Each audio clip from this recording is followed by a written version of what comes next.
Fala, meus consagrados, tudo bem? Hoje eu tô aqui pra falar e eu não gostei muito dessa abertura de hoje. Eu tô aqui pra falar, tá parecendo um youtuber clichê. Enfim, eu quero falar hoje sobre como alguém que é de humanas, alguém que não tem muita facilidade com exatas, pode se dar bem em exatas. Por quê, Gabriel? Simples, simples, simples, simples. Você vai fazer prova de vestibular, você vai fazer Enem, você vai ter que se deparar, você vai se deparar, né, com questões de matemática, muitas, que tem um peso grande, e você vai precisar dar um jeito de fazer elas. E se você é daquele tipo de pessoa que não pode ver um número, não pode ver uma fração, não pode ver uma porcentagem, que você já fica louco, que você já fica completamente maluco e não sabe o que fazer, que dá um desespero, você se sente o maior bostão da face dessa terra, então realmente você precisa de ajuda. E por isso que eu tô aqui, poxa vida. Você tem duas opções, meu caro amigo. Ou você pega vários livros de matemática, ou você vai no YouTube, né? Essa ainda é a primeira opção. Vai no YouTube, em vários canais de matemática, ou você vai atrás do seu professor de matemática, começa a prestar mais atenção nas aulas de matemática, para aprender matemática e aprender fórmulas, aprender coisas desse tipo. Ou então você tem a segunda opção, a meu ver. Talvez você tenha mais opções, mas eu quero trazer duas opções, são as duas que eu pensei, que é a opção que eu fiz. Desgrama. Eu nunca fui bom em decorar coisas. Eu conheço pessoas que são ótimas em decorar coisas. Eu nunca fui bom. Nunca fui bom em decorar fórmula, nunca fui bom em decorar coisas. Então eu não sabia fórmula nenhuma, a única fórmula que eu sei é a fórmula da velocidade média, que é a velocidade média é igual a variação de espaço sobre variação de tempo. É a única fórmula que eu sei. Então eu pensei, bicho, eu não sei fórmula. E eu não quero ter que ficar estudando esses bagulho todo, porque eu não tenho tempo, eu tenho um monte de coisa pra estudar, enfim. O que eu fiz? Você precisa procurar outro jeito de acertar esse bagulho aí, cara. Primeiro, você não pode começar a fazer a prova e chegar na parte de matemática, física, química, biologia e tal, e você achar que você é um bostão, que você não vai saber nada e que aquilo ali é tudo inglês. Você tem que ir com a mente de que aquilo são provas, é uma questão, e você vai tentar ler e vai tentar entender o que ele está querendo saber, o que ele está falando, e vai tentar achar um jeito de responder aquilo e achar a resposta. Porque você pode tentar achar a resposta pela lógica, sem você saber a teoria da matemática, sem você saber a fórmula. É muito melhor se você soubesse, se você conseguir saber, beleza. Mas se você não conseguir, tem um outro jeito, entendeu? Talvez não tão... Claro que não é tão... né? É um jeito um pouco limitado, mas é um jeito. É melhor do que você chegar lá e chutar. Como é que funciona? Você tem que entender que basicamente as questões se dividem em três estágios, né?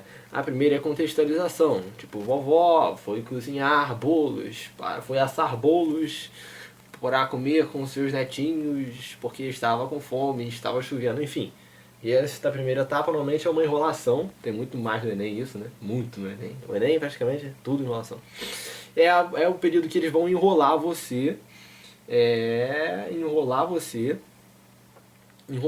realmente, eles vão enrolar você e dizer o contexto do que está acontecendo ali. E aí você tem a segunda etapa, que normalmente é a etapa que eles vão dar os dados para você. Ela usou não sei quantos negócios de fermento, usou não sei quantos de açúcar, não sei quantas massa, não sei quantos minutos, blá blá blá, enfim, vai dar os dados do problema para você. Normalmente é assim. E a terceira parte é a parte da pergunta, é a parte que ele vai querer saber alguma coisa que você tem que resolver aí. Então, tipo, o contexto você vai precisar saber do que ele tá falando. Ela tá falando de bolo, beleza, ela tá assando bolo. Preste atenção nessa parte do meio. Eu sempre faço isso, né? Nessa parte do meio. Por quê? Porque essa parte do meio vai te dar os dados que você vai precisar para trabalhar com o problema. Então, tipo, tá lendo o problema, lê a primeira vez, lê a segunda, já anota os dados. Saca? Já anota, não sei quantos negócios de fermento, não sei quantos negócios, né, numa folha de rascunho bonitinho. E aí quando você vê o que ele vai pedir, bicho, procura achar um jeito de, com os dados que você tem e com as informações que você tem, achar alguma resposta para aquilo. Você não precisa usar a fórmula de Bhaskara, de não sei que lá, dos quadrados dos catetos das postas hipotenosas, entendeu? Porque você não sabe isso. Se você souber, beleza, usa isso, claro. Mas você não faz ideia de como fazer isso. Então, significa que você não tem como responder essa questão? Não, você tem como responder essa questão. De repente você consegue, com os dados de informações que eles te deram, criar uma lógica. E não tem medo de riscar a prova. Risca a prova. faz pauzinho, faz bolinha, tenta fazer várias contas para chegar no resultado, por mais que demore pra caraca, pelo menos se você conseguir acertar aquela questão já tá bom. Eu me peguei lá no meio do vestibular assim, fazendo conta no dedo, boladão, fazendo bolinha, fazendo pauzinho e tal, me senti um pouco bosta, mas tipo, ignora. No final eu tirei A, provavelmente um monte de gente que né, poderia achar que eu era um bosta não tirou A. Então, tipo, se concentra no seu, conta do jeito que você quiser, conta os pauzinhos, conta no dedo, faz o que você quiser e tenta achar um jeito de achar essa resposta, bicho. Um jeito que provavelmente não vai pelo pensamento matemático, vai pelo pensamento, sei lá, mais É um pensamento matemático, mas não é um pensamento da matemática teórica. Esse é um pensamento da matemática de você pensar e tentar achar um jeito de resolver aquilo com os dados que você tem. Isso é um jeito de, tipo, pô, eu tenho um problema na vida. Eu tenho esses dados aqui, como que eu posso resolver ele? É assim. E é assim, bicho. E dá pra você resolver muita coisa nisso.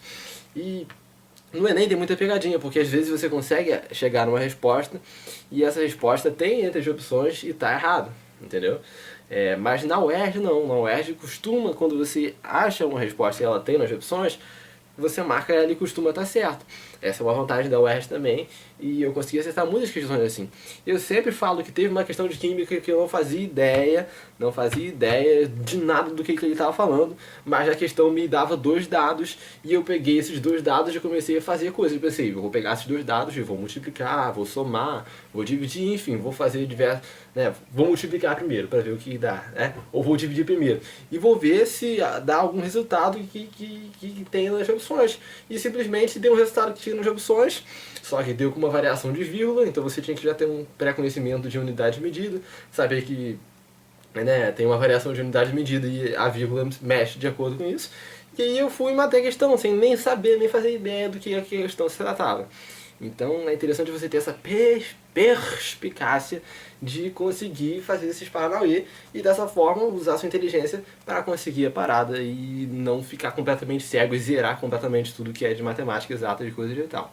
Segue essa dica, se puder estudar matemática, estude, mas se não puder, saiba que não está perdido completamente, você tem outras chances, não desista completamente, tenta fazer primeiro, se não der de jeito nenhum, chuta. E é isso aí, valeu, show de bola.